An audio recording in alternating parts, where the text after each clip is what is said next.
de tema de alimentação saudável. Awin, nós temos uma apresentação e ela vai echt hopelijk mesmo. É muito lang do meio, hopelijk entusiasta. Dus é tão hopelijk. Mita seguro que nalo assim algum coisa, nós finalizar com algum ponto de high five, essa que dá 5 pontos importantes, de lo qual nós podemos fazer todo dia para nós ter uma vida saudável. E essa que também não do meio, dus mita espera que não ganha pouco mais conhecimento tocante a boa alimentação. Minha mensagem está também para purba seguir 5 pontos, né? Dus desayunar todo dia, comer 2 frutas, por 3 cucharadas de verdura todo dia, beber suficiente água e fazer movição. Tudo isso que nós fazemos aí, agora nós estamos bom bezig com estilo de vida saudável.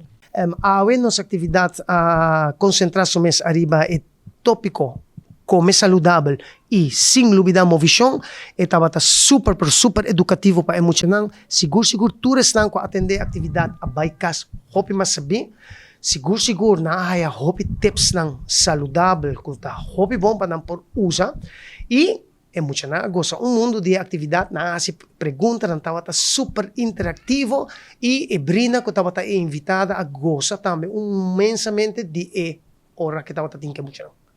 Sim, emocional está tendo conhecimento de G e também não há ponto tiki com a shot na tiki ta hora com ebrina aduna nang comparação de suco com nanta haya de refresco e sendo que se nanta bebe água saudável anto botawako lasinha muito nang algo pa não vai vir tiki mais saudável. Seguro me ele hobby positivo lo que capaz vetari. Bota que da maneira surpreendi ora bota haya tips nan de comer saudável como bota bisa isso ture tempo na eu não tava comendo bom então me home start e começar com dieta mais balanceada nunca talat e bom mesmo reparar na boa saúde com ora bota com comer saudável e bota introduzir em movição dembo programa diário que bota reparar com bota vai viva vida hope mais saudável.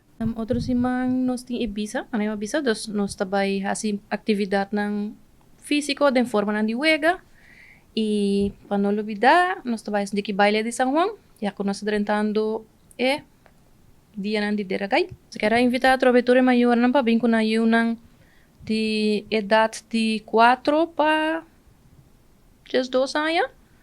Mucha grani ng tame tabing. Tu heneta welcome.